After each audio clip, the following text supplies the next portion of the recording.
everybody. Reporting to you again from the Glamour City, Hollywood. What we see now is a transition of the energy source used for ships. And a lot of focus is on what will be the zero emission fuel that we'll use, whether it's hydrogen, ammonia, methanol, or whichever one it is.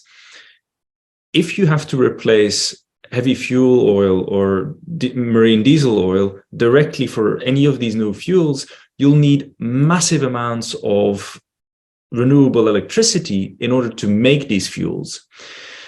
And what is interesting is that if you use wind propulsion directly on board ships, you're able to save anything between 20 and 90% of your fuel use. There will be some residual fuel need that's left over. There will be some of that left. It's very difficult to operate entirely under sail on these massive ships. But if you can cut, say, on average, 50% of your fuel use across your fleet, then you're not only saving a lot of costs, you're locking in a technology where you will have no fuel costs and no fluctuations of fuel prices throughout the lifetime of your vessel, but also the demand that you'll have for those new fuels, which are very expensive and hard to get right now, that demand will be lower, which allows more ships to use, the available fuel and thereby really decarbonize the industry more quickly.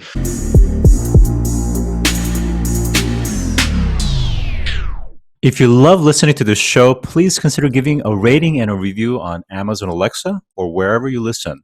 We want to continue bringing you this amazing content, and part of our ability to do that means that we need a big audience. Now, it may not seem like much, but rating and reviewing the show will help more people find us, just like how you found this show. Simply on any podcast platform, search for a show, scroll down to the bottom, and push 5 stars. It's that easy. Thanks for supporting the show.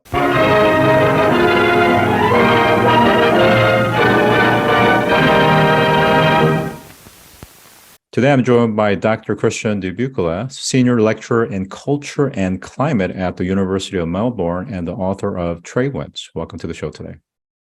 Thank you very much.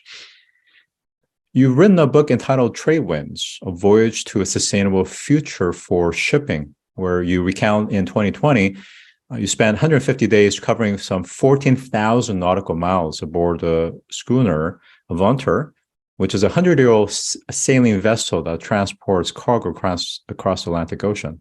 I wonder if you could give us a quick summary of that experience. Absolutely. It was a really fascinating adventure during the pandemic, which was never meant to be that long for almost anyone on the ship. I joined as a researcher, trying to understand what sailing ships might do to help decarbonize the shipping industry and shift the way global supply chains are organized. But my plan was to be on board for about 3 weeks, crossing the Atlantic from Tenerife to Guadeloupe. But then, of course, halfway the voyage, which started for me at the end of February, almost the entire world went into lockdown and borders got closed as a result. And for passenger travel, it usually meant that there was no aviation and you simply couldn't fly anywhere and you weren't allowed to go anywhere.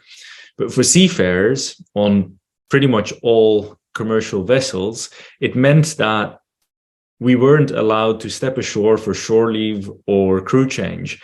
And we were forced to effectively stay on board, go from port to port to get provisions and cargo, but we had to sail all the way back to the planned endpoint of that voyage, which was going to be Hamburg. So that's how I spent the first 5 months of the pandemic. What a harrowing experience. And it's interesting because you got caught up in something that really, it's one of those once in a lifetime type of experience, a pandemic that I think for most of us have never really experienced before. And in that situation, it also creates quite a bit of trauma, but also a humanitarian crisis as well. So I wonder if you could talk about how the borders being shut down and essentially not having the ability to have crew change how that really had an effective in terms of mental health, but just even the operation of a ship, for example. Well, on the one level, things didn't really change on board, because when you're on board a ship, you're already kind of in lockdown because you can't leave the place where you live and work. So you're kind of stuck as if it was a building surrounded by a massive moat, and you're kind of just there and you can't really go anywhere as it is. You have a very regular schedule in terms of standing watch and making sure that the ship can function and that everyone stays safe and that you're able to travel the distances as planned. So on an everyday level, nothing immediately changed. But what changed was something really quite significant, in that normally when you join a ship, whether it's as, you know, a hobby sailor or a professional seafarer, you join the ship with a reasonably good idea of how long you will be on board or how long you'll be at sea for. And in the pandemic, or throughout the pandemic, that really changed, because seafarers were basically asked if they wanted to extend their contracts. There was force majeure, and effectively, whether or not you wanted to extend your contract, you know, you would have to stay on board anyway. But so seafarers got stuck at sea.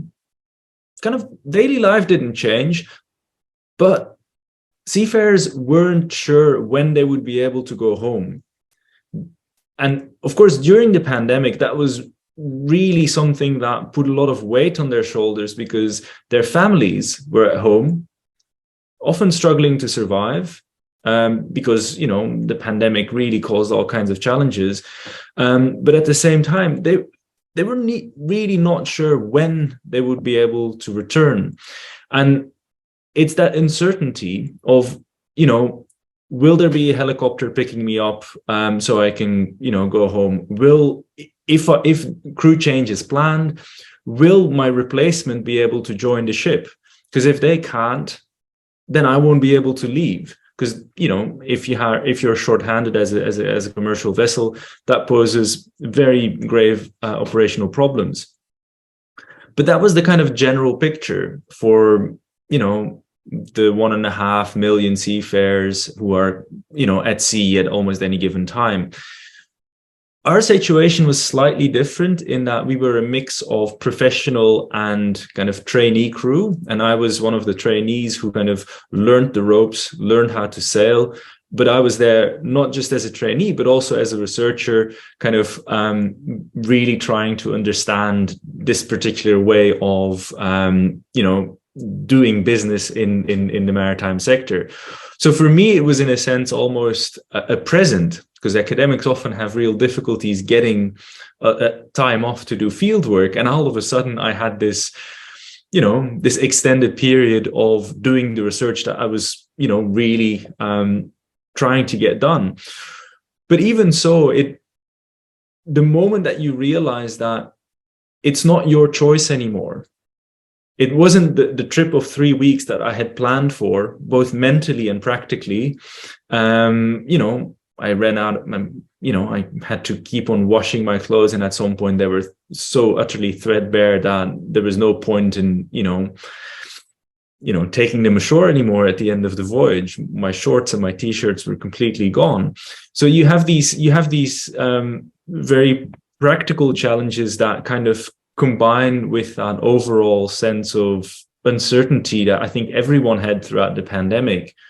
You know, what happens if we do get COVID on board? What happens if, you know, one of my family members gets stuck with COVID, gets really sick, potentially passes away? How do you deal with that in that environment? So those are some of the big challenges that emerge in that context. So during that time also led to really this bottleneck when it comes to cargo ships. And let's focus on the traditional cargo ships that are traveling between the Atlantic and the Pacific Oceans, and of course the Indian and other parts of the world as well. What happened when those ships couldn't travel and those supplies were stuck, and yet they're still running their engines and they're emitting pollution? So the thing is that the point at which ships really got stranded and had to wait in order to come into port, as we saw the big kind of, the big group of ships waiting at anchor at Long Beach and LA, that was actually a bit later towards the pandemic, because the first thing that happened was that shipping companies thought, as many people did, that the pandemic would cause a decline in demand. So they cut their capacity.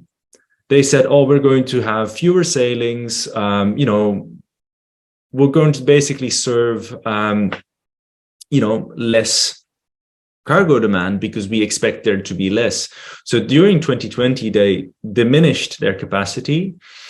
But then towards, the end of 2020, it became very clear that demand did not slow. If anything, it went up because all the kind of, relief payments and everything else to people stuck at home meant that we all started buying insane amounts of goods online that all had to be delivered very often across the ocean. So there was that mismatch of declined capacity, increased demand, that really pushed up prices. And that then combined with misallocations of empty and full containers meant that ships were really kind of having to wait in ports to offload all their cargo, running for days, sometimes weeks on end, before they could offload all the containers. And that, of course, kind of really adds to the pollution caused by the shipping industry, because it means that the industry became very, very inefficient, because usually in the kind of just-in-time approach to logistics, if you have, a short period of being at sea, you offload and everything goes quite efficiently. Even if the sector as a whole is very polluting, the emissions per container shipped across the Pacific is quite small. But then if you have to extend that voyage by days or weeks, then all of a sudden those emissions really start creeping up. And that's what happened. And that's part of the challenge that we're faced with, that we've got an incredibly, well-oiled machine, in every sense of the word, that delivers the goods around the world, but we somehow have to, really transform the sector and ensure that it stops using fossil fuels as a source of energy for propulsion. But doing that really isn't easy. So I think one of the facts that you are emphasizing is that the shipping industry is incredibly dirty, and dirtier than even the aviation industry. And frankly, maybe the mainstream public are not as aware of that. So as it relates to what do we do about it to help decarbonize the shipping industry, one of the things that you've really been hyper-focused on is the notion of using wind as a power source instead of traditional oil and gas. And specifically, I think you wrote some articles, one in being Sail Cargo, Charting a New Path for Emission-Free Shipping, and another called Tack to the Future, Wind Propulsion and Eco-Modernist or Degrowth Way to Decarbonize Maritime Cargo Transport. So your book is really, I think, focusing on the analysis and the viability of sail, wind-propelled sail, and how that could potentially decarbonize this very dirty industry. How realistic is that for the shipping industry to adopt, and why? And who currently owns these shipping industries, and will they actually adopt? That's a great question. Whether or not this is a realistic way of doing things depends a bit on which initiatives you look at. Because about 15 years ago, there were a few small companies that started operating really tiny traditional sailing ships that could transport 50, 60 tons of cargo, and use that entirely under sail as a way of showing this is how we've been doing things for thousands of years. We can go back to that.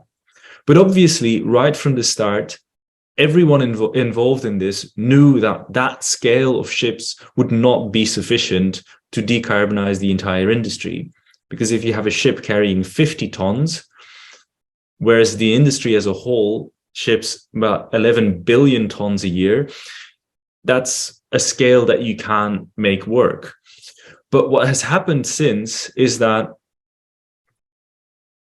there's a whole range of other companies that have started developing new technologies that can be installed on both existing and newly built very large cargo ships.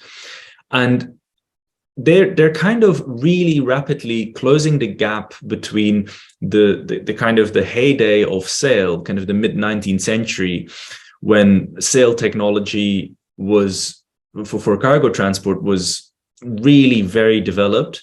But at that point, we started using steam engines and later kind of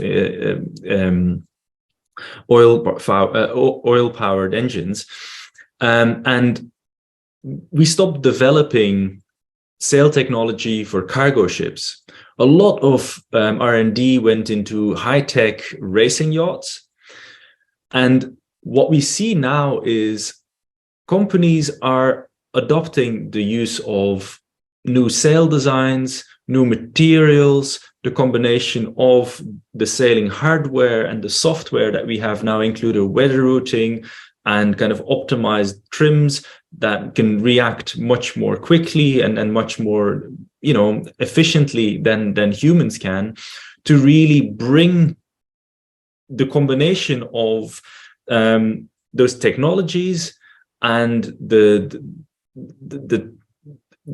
digital developments that we've seen over the last 50 years to really bring that on board these massive ships and have the wind propel those ships as much as possible directly by the wind.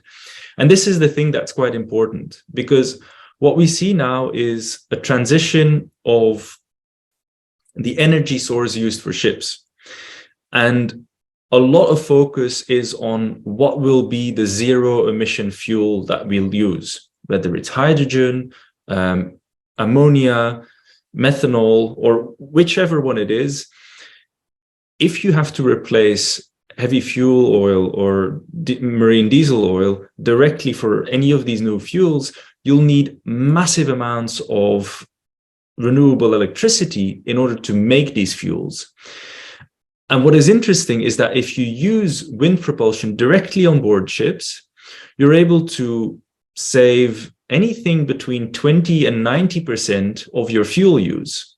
There will be some residual fuel need that's left over. There will be some of that left. It's very difficult to operate entirely under sail on these massive ships. But if you can cut, say, on average, 50% of your fuel use across your fleet, then you're not only saving a lot of costs, you're locking in a technology where you will have no fuel costs and no fluctuations of fuel prices throughout the lifetime of your vessel, but also the demand that you'll have for those new fuels, which are very expensive and hard to get right now, that demand will be lower, which allows more ships to use, the available fuel and thereby really decarbonize the industry more quickly. So it's a bit of in a sense, it's a very straightforward proposition, but it really changes the logic of how things work right now, where you go into port, you bunker your fuel, you drive your ship, and that's it. But now you'll have to combine different technologies, different sources of energy, and that makes the operations a bit more complicated, both for planning, but also for the seafarers who live and work aboard these ships. And that's the bit that's still a bit daunting for a lot of shipping companies in saying, how are we sure that this will deliver? How are we sure that our seafarers will know how to operate these technologies? And how are we going to be sure that, we'll get a return on investment that really makes it work for us? Well, I think the last point you make is exactly what I was going to go, is that at some point, the hurt has to be greater than the potential perceived benefit. In other words, the commodity price of these gas that's used to power these ships has to get to a point where it's so painful that they are looking to offset that cost. And again, that cost isn't just economic cost, but to your point, there's training involved, there's CapEx, there's OpEx, and the fact that now, you could potentially have limitations in terms of, how many more containers you can have because the sales are in the way, for instance. So there's a lot of host of change management issues and really psychological issues that has to be overcome. I want to bring up a more recent event that's happening, which is, of course, the Russian invasion of Ukraine that has caused oil and gas disruptions and commodity price shocks across the world, especially Europe. And it's interesting because a lot of the natural gas, for example, used to come from Russia, while Qatar, for example, would usually send their natural gas to the Far East, to Japan, Korea, and Taiwan, for example. So it was actually interesting to see how Australia stepped in to provide the natural gas to Europe. But if you look at the map, it's a very inefficient shipping route from Australia all the way to Europe to supplement or to augment the deficiency that they were getting from Russia, for instance. Similarly, because we're seeing a huge industrial transformation to electric vehicles and just electrification in general, Australia is also stepping in to become a big exporter of lithium for batteries, in addition to South America, for instance. But traditionally, that used to go to China, which is a pretty straightforward path. But now US and other nations are looking to build infrastructure domestically, which means these raw materials, not just lithium, but raw materials overall, could potentially be traveling globally, further complicating, congesting the shipping routes. I wonder how some of these events are going to have a more challenging issues to decarbonizing the shipping industry. I think you're pointing out some really important issues, because what we see is that the shipping industry thinks of itself as an industry that offers or that responds to a derived demand. There's global trade, and the shipping industry will transport the goods that, are being traded. No one is shipping a container for the sake of shipping a container. It's because there's something in it that you want to get from A to B. And, there are assumptions that the industry, like shipping demand will double or triple by 2050. And that's a kind of pretty straightforward kind of extrapolation of how the industry has grown over the last few hundred years, really, and especially how it really sped up since the 1960s, 70s. But you're absolutely right in pointing out that there's so much uncertainty over what will actually be shipping in the near future, because if we are reshoring industry, it might be a lot more fuel, especially those new zero emission fuels. It can be a lot more raw materials, but also the trade flows might be quite different. And you might see greater exports coming out of the US again, for example, which doesn't only it might not only change the trade flows, but also the quantum of the flow. Because so the thing is that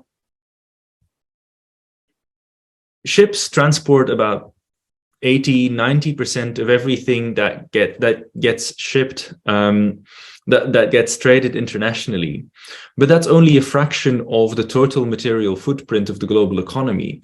So if we have very significant shifts, all of a sudden shipping demand might go up quite a lot, because they transport about 10-15% of the global material footprint that gets used for the global economy right now. So it could really, this whole situation, both the war and those changes in resource use, might really be quite disruptive in ways that, it's not exactly clear what would happen. So we might see some really big further disruptions in shipping in the next couple of decades, I think. Final message that I would ask you to share, if you were to speak directly with these shipping companies around the world, what would you say to them and why they should consider switching over to wind?